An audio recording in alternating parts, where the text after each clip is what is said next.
Well, we're back at it, and if you read the title, you know exactly what we're doing. So I'm just going to get right into this. I've seen this trend a lot, and I thought I'd jump on it. So we're literally just going to prompt it, design a roller coaster. And yeah, we'll see what pops up here. And it's going to do its little thingamajig coding thing here real quick. And finally, voila, there it is. There is the code that we need. So we got some really cool looking stats here. So the name is Hyperloop Extreme. We got a steel coaster, height 150 feet, length 3,000 feet, speed 70 miles an hour, approximately 2 minutes. Here's the right element. So we got a launch first of all, to 70. Okay. Vertical loop, corkscrew, dive drop, helix turn, 0G roll, airtime hills. Immelman after like the ride is almost over. That's gonna be a bit tricky. Yeah, that might be a little tricky. Splashdown? Splashdown to cool things off. Okay, that turned really weird. I didn't know it would include that. And finally, brakes and return.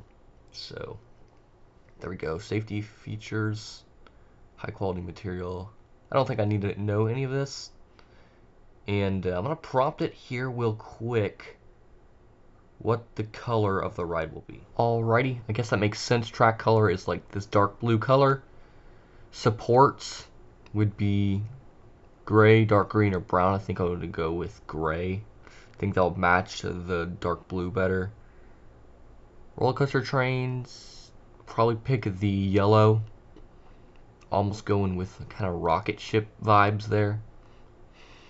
Almost, I guess this could be themed to like the Blue Angels in a way. Blue Angel fighter jets. And then the theme colors, I'm not going to include really that much theming. But, alright, cool. I took a screenshot of that so I can remember. Let's get into Planet Coaster and see what we can do. And now we are in time-lapse mode, so I am coming to you from the future. And yeah, so right off the bat, I went into a launch lift, and I thought, well, it would be a good idea to use the B&M, I think they're B&M sit-down train. So this would be like the Incredible Hulk type at the Universal Islands of Adventure. And so I kind of did the same thing they were going for at Islands of Adventure. It's going to kind of crawl up the lift hill or launch a little slowly, and then it's going to hit the launch and it's going to boost you to, I think I had it boost to 40 or 45 miles an hour. And then it's going to crest over this drop and get a top speed of 70 miles an hour, which is exactly what ChatGPT said to do, so I did it. I went through and changed the shaping of a bunch of these elements, like the drop and the lift hill. You can see that is super spread out. I thought, well, maybe I should slow it down even more so that I can make the crest a little tighter, and so that it'll be almost like a little lightning rod element, to where the launch gets you up partially way up the lift, and then you kind of slow down to the top, but you don't slow down too much to where you stop. You kind of just slow down, and then it acts like a normal drop, and you hit that 70 miles an hour. And honestly, lightning rod has a top speed of 73 miles an hour, so I mean, it's basically lightning rod, except it's B&M, so yeah, that makes sense. And so yeah, it was very tricky to try to get and see what I wanted to do here at the very beginning, but I think I got it. I think it ended up working pretty well. Alright, now I'm working on the vertical loop, and what I did is I just used Planko's normal vertical loop that you can scroll down through the item list. And I do come back and retrack it because I hate the Planet Coaster vertical loops and just their presets. So I come back and retrack it. I just think the vertical loop was a really good size.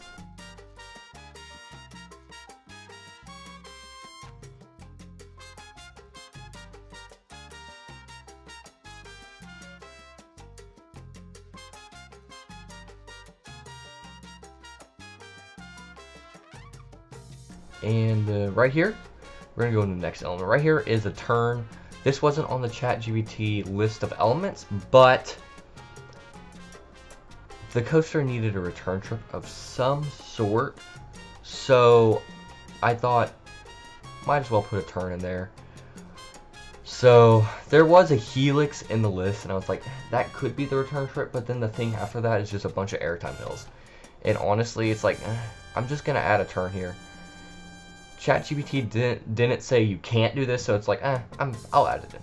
So of course the next element is a double corkscrew, or as ChatGPT called it, a corkscrews with an S. So it was a plural form, so I put in 2 corkscrews, and I made it have this weird looking shape so that it wasn't a corkscrew, like double corkscrew you would find on like an aerodynamics corkscrew. It was more of corkscrews where you go through one and then you turn and go through the other one. So it's a little different, and you don't lose a bunch of ground. So here is a mid-course brake run. Again, not on the list of things in ChatGPT, but it didn't include it. So I needed that friction brake thing to be able to stop the train so that we can go into the next element, which was the dive drop. And interesting, I wasn't able to put a dive drop on this thing because obviously this coaster type doesn't have a dive drop, but I was able to put a trim brake. Yikes, people don't kill me. I was able to put a trim brake at the very, very tip of that drop there, so where it would stall a little bit and then just fall down. But yeah, it's good enough for a dive drop here, but obviously it's not perfect. Doesn't stop you. It goes, I think, around 2 miles an hour, but it's enough to where it slows you down, but doesn't slow you down completely.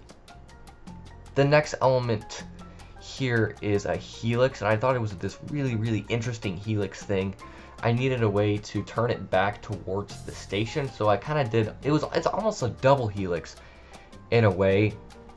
I have it cross over itself almost twice, and here you see I start the shaping just a little bit. So yeah, it crosses over itself twice at one point, and that's really it. Otherwise, it's just a normal helix. But honestly, the element I was trying to go for was something off of Fury 325 again. It's got this element where you turn and then bank off and then kind of crest down, and it turns into an airtime hill almost, and it works really well. And so I thought I'd kind of recreate that element, just a smaller version, because the one in Fury is probably like 200 something feet. This is like probably 50 feet, you know, like something really small. I mean, you just came off of a brake to drop, so you're not moving that fast. And yeah, you dive into this hole, so you obviously have to get out of the hole. So I had to make it a very tall element, or tall as in 50 feet, or 60 is what I'm saying here. But tall as of, you need to get out of this canyon thing.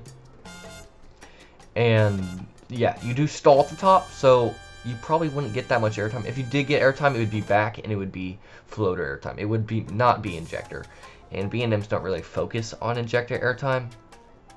So floater would be perfectly fine. It doesn't hit that much airtime. So the next element was a very, very snappy 0G roll, which was next on the list of elements.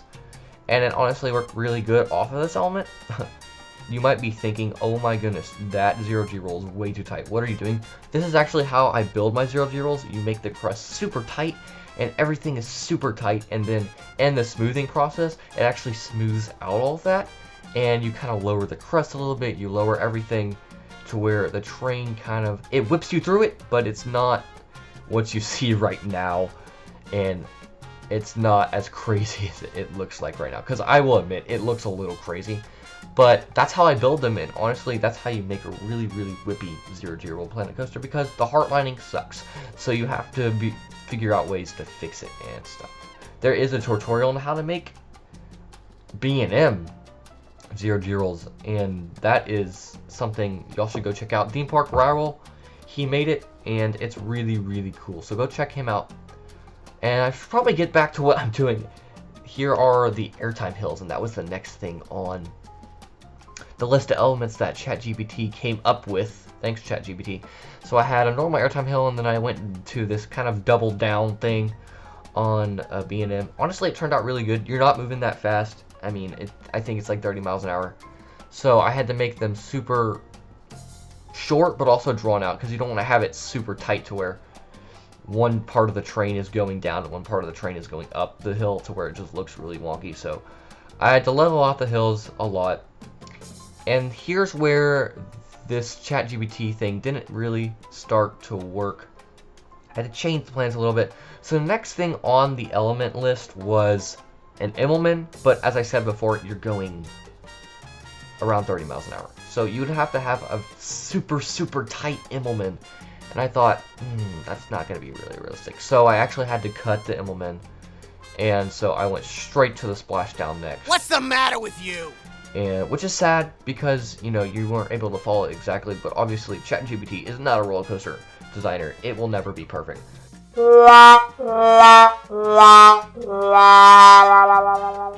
So I had to cut that element. You might be thinking, "Oh, Jake, that sucks. You're horrible at this game." I know. You can bash me in the comments. I don't care. I was sad about it too, but honestly, I think it works way better just going into the splashdown, because now you go into an airtime hill and into a splashdown, almost kind of how a dive coaster would do it. The more I created this coaster, I figured out it's more like a dive coaster. It's got that dive drop. It's got tons of airtime, which dive coasters don't have, actually. I shouldn't have said that. Dive coasters don't have airtime, so never mind. That's not something. It's got high-speed turns, weird pacing, which dive coasters have some of the worst pacing ever, because it breaks you in the middle of the ride normally, and then a splashdown. So that's what I thought was closest to what I was doing. Anyway, that or Incredible Hulk at Islands of Adventure because of the launch lift hill thing. And yeah, that's gonna do it for the layout. So it's pretty simple. It is such a weird layout, but yeah. Here are the colors that ChatGPT wanted me to make, and the space theme, and all that nonsense. And yeah, that's it. Let's get into the real thing now. And here we are in the live scene. Back in Planet Coaster. Yeah, I got it looking pretty good. I did some really cool things with water. As you can see, I added a splash effect. That's that splashdown. I added plants and bushes everywhere to make it look a little more lush. And yeah, everything came together. Here's that 90-degree drop, or dive drop as ChatGPT is calling it. Of course, you can't do that with this model, so I slowed it down as much as I could. I think I got it working. And then this is my favorite element right here that turned out. It's this little helix thing. I think it turned out really good. And yeah, looks pretty good. I also decided I wanted this kind of swampland area, so there's water over here, and there's just, it's very shallow water, but it works because everywhere you look there's a bunch of shallow water, and then there's just like grass sticking out in random spots. I think it looks really good, and yeah, I think it works with all the palm trees and stuff. So yeah, that's the second half of the layout right there, and then here's the lift hill with the supports and all done. It all looks so much better. Yeah, it definitely looks better. I talked about the corkscrews being so weird to shape, and they look so bad, but honestly, it's better than the Planco corkscrew, so I'm happy. So yeah, this is kind of in real time what the train does. So it stops kind of slowly, hits that launch, and you hear that sound, and then finally it picks up speed slowly, and then it slows down at the top, just crusting over, and boom, it hits at 70 miles an hour on that drop. So yeah, I think it looks really good. Love the water. Again, just love the water surrounding the area. And this loop is absolutely ginormous. Oh, I mean, that would be insane hang time, and then insane positives when you go past. This turn right here is almost like a Fury 325 thing. You go through it so fast, and then, of course, the ridiculously bad-looking corkscrews. Double corkscrew is what I like to call it, because it's basically a double corkscrew. And that's a wrap for this episode. I hope you all enjoyed. If you want to see more of content like this, then hit the thumbs up and subscribe. Video's not completely over yet, because we got some cinematic footage and a preview coming up. So, hope you all enjoyed that. See you later.